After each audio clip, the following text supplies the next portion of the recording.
Biografia de William Carey, capítulo 7. Más notícias, boas notícias. É uma pena não podermos estar a caminho diretamente, suspirou o capitão Witt. O conde de Oxford deixara a segurança do rio Tâmisa 1 hora antes e navegava agora em águas abertas no Mar do Norte. William e o Dr. Thomas estavam ao lado do capitão no convés de popa. Continuou ele. Com os franceses em guerra conosco é muito perigoso. Eu vi seus navios no horizonte e temo que nunca consigamos chegar ao Oceano Atlântico. William assentiu. Ele vira as velas dos corsários franceses no horizonte. Os navios pareciam estar parados ali, desafiando os navios britânicos a chegarem a seu alcance. Nós estaremos muito melhor navegando em comboio. Pedi ao primeiro imediato que abrace a costa até chegarmos à ilha de Wight. Vamos ancorar em Portsmouth, até que haja navio suficiente para nos expormos ao desafio. Quanto tempo isso vai demorar? Dr. Thomas perguntou com nervosismo ao capitão Witt. Tudo dependerá de os outros navios já estarem no porto. Espero que não seja mais que 1 dia ou 2. 1 semana no máximo. 1 semana? Repetiu o Dr. Thomas. William franziu a testa. Seu companheiro parecia incomumente preocupado com a perda de alguns dias. Quando o navio chegou à ilha de Wight, a notícia não era animadora. Um comboio havia saído no dia anterior. Poderia levar 1 mês ou mais, até que navios suficientes se reunissem para formar outro comboio. O capitão Witt sugeriu que o grupo ficaria muito mais confortável na cidade de Portsmouth. William foi à terra e encontrou uma pensão barata, onde todos podiam ficar, enquanto esperavam a reunião de outros navios. O grupo deixou a maior parte da bagagem a bordo, levando apenas algumas roupas consigo. William escreveu para Dolly, explicando o atraso e perguntando se o bebê já nascera. Na carta ele registrou: daria tudo para ter você e meus queridos filhos comigo. Contudo, o senso de dever é tão forte a ponto de dominar todas as outras considerações. Eu não poderia voltar sem culpa em minha alma. Deixe-me saber o nome do amado menino. Eu sou para sempre seu marido fiel e afetuoso, William Carey. Enquanto William estava ocupado com o ensino de Félix, escrevia cartas e visitava as igrejas locais. Ele percebeu que o Dr. Thomas havia começado a agir de maneira muito estranha. Sempre que alguém batia a porta, o Dr. Thomas corria para a sala dos fundos e espiava o visitante por uma fresta. Ele também perguntava ao locador 3 ou 4 vezes por dia se havia alguma correspondência para ele. Por fim, quando recebeu uma carta, parecia temeroso em abri-la. William se perguntou o que estava acontecendo. Porque o parceiro dele estava agindo assim, ele não precisou esperar muito para descobrir. Durante a 3ª semana de sua estadia, Dr. Thomas insistiu que precisava ir a Londres tratar de um assunto urgente. Enquanto estava fora, os outros 2 receberam um visitante com quem o Dr. Thomas tinha todo o direito de se preocupar. Era um comerciante que tinha vindo recolher as 100 libras que alegou consistir na dívida do Dr. Thomas. William ficou chocado. Dr. Thomas lhe dissera ter algumas contas atrasadas para pagar, mas com certeza não pretendia deixar a Inglaterra ainda devendo 100 libras. Devia ter algo errado. Ele esperou a volta do médico de Londres para explicar a situação. No entanto, o Dr. Thomas não conseguiu negar. Tudo era verdade. O doutor devia ao comerciante 100 libras. E pior, tinha outras dívidas que juntas totalizavam cerca de 500 libras. William ficou preocupado. Se o conde de Oxford tivera zarpado um dia antes e pego o comboio que partira, ele não precisaria saber nada daquilo. Agora a situação pesava em sua mente. Era certo ir à Índia com um parceiro missionário tão endividado? A pergunta parecia ter sido respondida para ele de uma maneira muito deprimente. 3 dias depois chegou uma mensagem do capitão Witt. O capitão recebera uma carta anônima, dizendo que a Companhia das Índias Orientais sabia que ele tinha passageiros a bordo e que estava tentando entrar na Índia sem permissão, e que ele perderia a licença de capitão se levasse os homens com ele. William mostrou a mensagem ao Dr. Thomas e suspirou.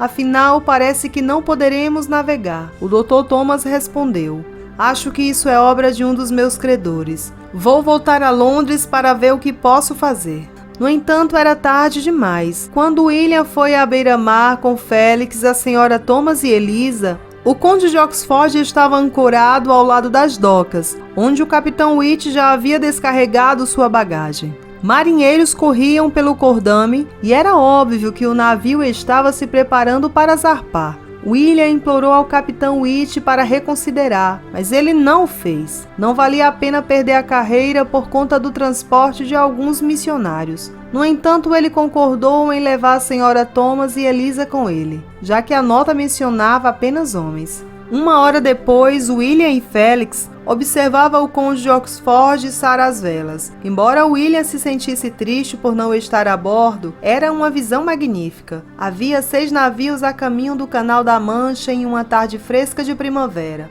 A senhora Thomas e Eliza acenavam para eles da popa do conde de Oxford.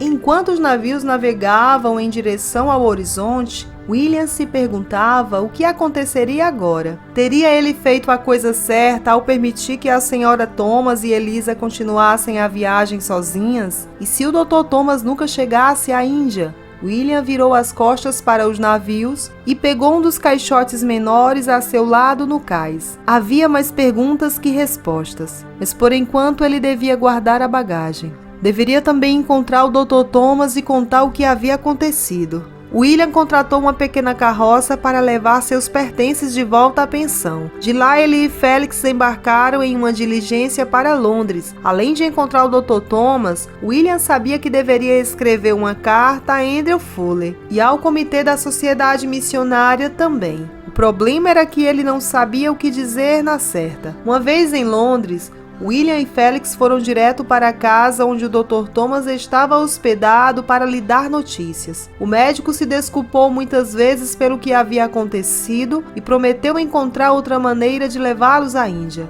William se perguntou se deveria ir à Companhia das Índias Orientais e implorar a permissão de entrada, mas sabia que suas chances de obtê-la eram quase nulas. Então pensou em viajar por terra da Holanda à Índia, até Calcutá, mas essa seria uma jornada muito longa e perigosa. Por fim, o Dr. Thomas teve uma ideia, embora não externasse. Em vez disso, ele pegou o chapéu e o casaco e saiu correndo porta fora. Voltou 1 hora depois, sem fôlego, mas acenando com um pedaço de papel na mão. "Eu acho que consegui algo aqui", disse ele empurrando o papel para William. Nele estava escrito: "Um dinamarquês das Índias Orientais, Rua Cannon, número 10. Este é um endereço de um marinheiro dinamarquês", continuou o Dr. Thomas. "Eu recebi o endereço de um dono de bar nas docas. Ele está esperando que seu navio atraque na Inglaterra a caminho de Copenhague, até a Índia. Se Deus estiver conosco, pode haver espaço a bordo para 3 passageiros. Venha, devemos nos apressar." William pegou seu chapéu e casaco e seguiu o Dr. Thomas porta fora. Enquanto se apressavam pelas ruas de paralelepípedos até a Rua Cannon, William e o Dr. Thomas conversavam animadamente. Um navio estrangeiro que fosse para a Índia não estaria sob o controle da Companhia das Índias Orientais, de modo que não precisaria de permissão para viajar. Melhor ainda, um navio dinamarquês se dirigia à cidade de Serampore, controlada pelos dinamarqueses, e não a uma das cidades sob o controle da Companhia das Índias Orientais. William podia sentir a esperança crescer dentro de si. Seria possível que tivessem encontrado uma maneira legal de entrar na Índia? Quando chegaram ao número 10 da Rua Cannon, as boas notícias foram de emocionar. O marinheiro dinamarquês esperava pela embarcação, o coroa da Princesa Maria, que deveria atracar nos próximos dias em Dover, a quase 100 quilômetros de distância, na costa do sul da Inglaterra. O marinheiro disse que até onde sabia, havia cabines de passageiros disponíveis a bordo do navio. "Quanto custa a passagem?"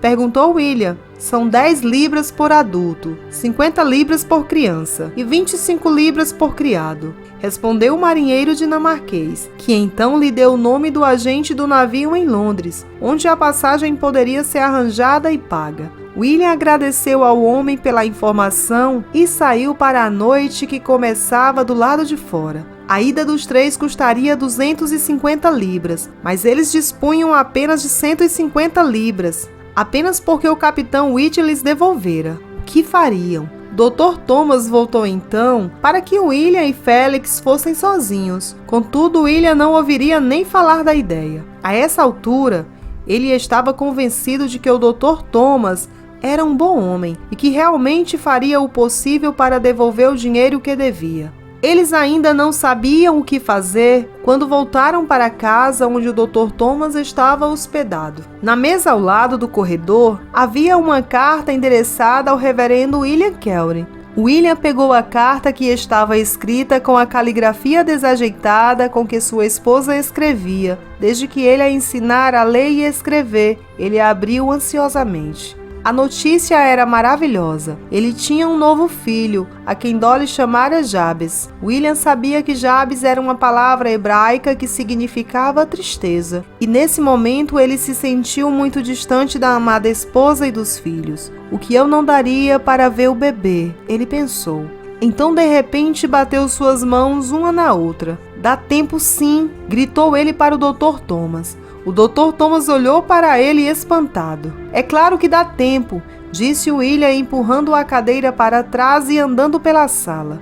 Dá tempo para quê? Perguntou o médico. Se pegarmos a diligência hoje à noite, estaremos lá pela manhã. Talvez Deus quisesse esse atraso para que o bebê pudesse nascer e minha esposa estivesse pronta para vir conosco. Em meia hora, os dois homens e Félix jogaram algumas coisas em sua bolsa de couro e correram para pegar a próxima diligência. Ao amanhecer, eles foram deixados a 1,5 km da cidade, onde Dolly agora morava com Kitty, sua irmã. A boca de Dolly Kelly se abriu de surpresa quando ela destrancou a porta do chalé e encontrou o marido e o filho parado lá.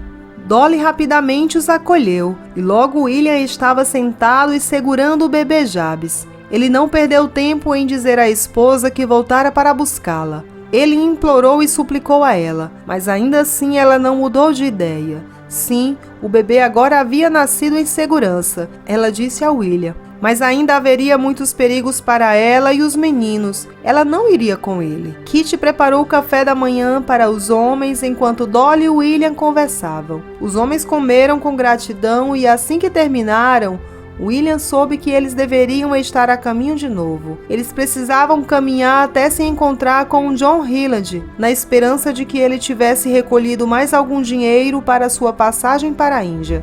William abraçou os filhos e se despediu deles, e deu um beijo de despedida na esposa. Desta vez parecia mais difícil partir. Com o coração pesado, William estabeleceu um ritmo rápido para caminhar. No entanto, o ritmo não durou muito. William estava simplesmente devastado por deixar a família. Ele tinha certeza de que Deus havia atrasado a viagem para que a família fosse com ele. Contudo, Dolly não percebia. Por fim, William se sentou à beira da estrada e começou a chorar. O Dr. Thomas não suportou ver o amigo tão triste. Algo tinha que ser feito. Vamos lá, William, vamos voltar, disse ele puxando William lentamente. Não é certo separar uma família dessa forma. William seguiu o Dr. Thomas em silêncio, enquanto os dois homens refaziam seus passos. Logo eles estavam de novo do lado de fora do chalé. A porta estava aberta, e do lado de dentro eles podiam ver Dolly sentada ao lado da lareira, soluçando. Quando ela os viu, enxugou os olhos do avental e se levantou. O que houve? Ela perguntou com as lágrimas sendo substituídas por um olhar surpreso. Quero falar com a senhora Kelly, respondeu o Dr. Thomas com severidade. Voltamos para lhe dar mais uma chance. Não é certo separar uma família. Deus enviou William à Índia e sua família deve ir com ele. A senhora já considerou que pode nunca mais vê-lo? Que os meninos crescerão sem conhecer o pai deles? Como a senhora se perdoaria se esse fosse o último momento em que visse seu marido vivo? Dolly Kelly ficou sem fala. Ela olhou do Dr. Thomas para o marido e de volta para o Dr. Thomas. Mas eu estou com muito medo de ir sozinha. Ela finalmente explodiu. E a minha família? É justo que Kitty e eu não nos vejamos de novo? Talvez Kitty concorde em vir conosco, disse Thomas olhando com calma para a irmã de Dolly.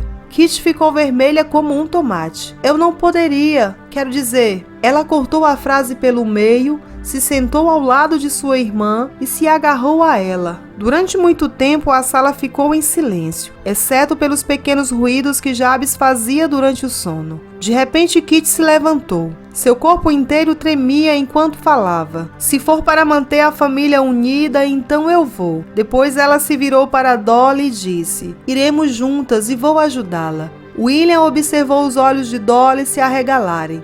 Então Dolly assentiu. Tudo bem, vamos todos juntos então, disse ela baixinho. William correu para sua esposa e a abraçou. Finalmente, Dolly e o resto de seus filhos estavam a caminho da Índia. O resto do dia se transformou em uma corrida maluca para que 2 mulheres e 3 crianças embalassem suas coisas e estivessem prontas para uma viagem marítima de 5 meses. E o que mais fosse necessário para viver na Índia. William Jr., de 5 anos, e Peter, de 4 anos, entravam e saíam de casa. Dr. Thomas ficou para ajudar, já que sabia o que uma família precisaria no navio e na Índia. Ele recolheu e empacotou todos os lençóis e as roupas quentes, uma vez que eles iriam pegar parte do inverno enquanto navegavam para o hemisfério sul.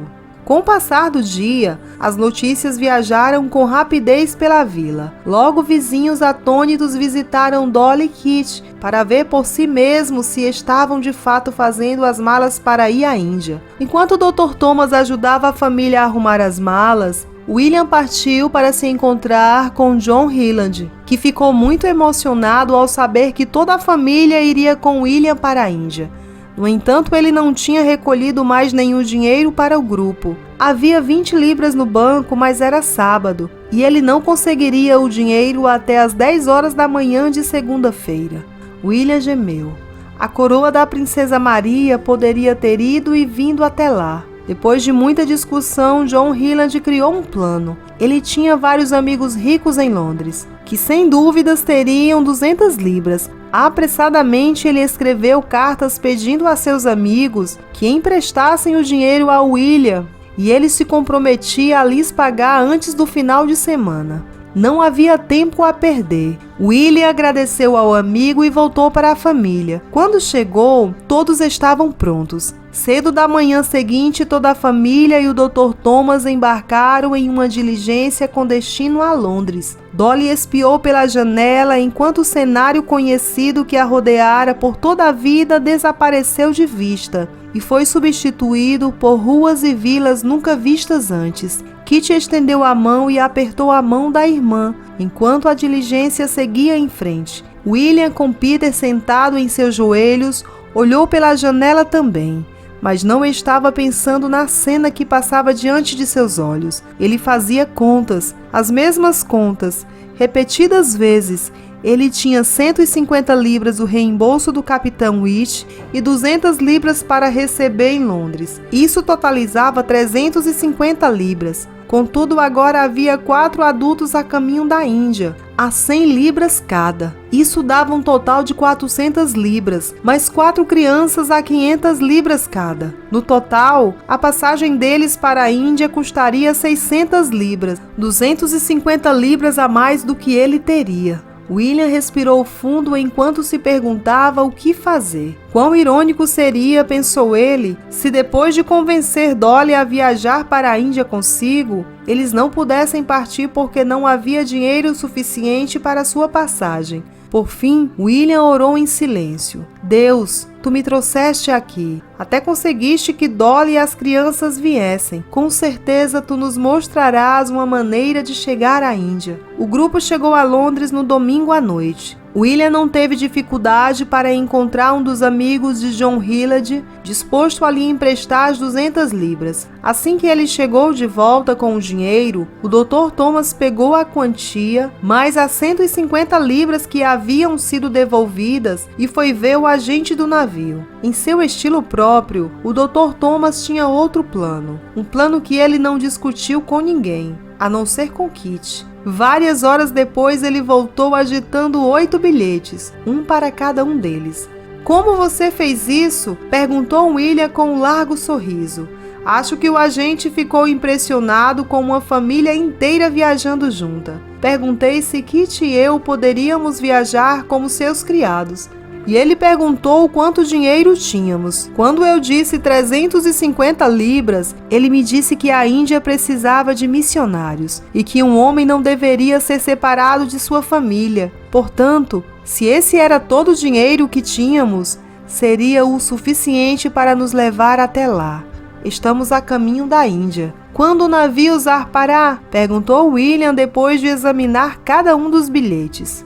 Devemos nos apressar. O navio partirá de Dover amanhã à tarde na maré alta. William ofegou. Era impossível para eles chegarem a tempo. E a bagagem que tinham deixado? O Dr. Thomas enfiou a mão no bolso e tirou mais algumas passagens. Falei com um velho amigo e ele me deu dinheiro suficiente para comprar o resto de seus bilhetes de balsa para Dover. E você? Perguntou William. Eu pretendo partir neste mesmo minuto com o fim de recolher a bagagem. Se Deus me abençoar, eu o encontrarei em Dover com a bagagem amanhã.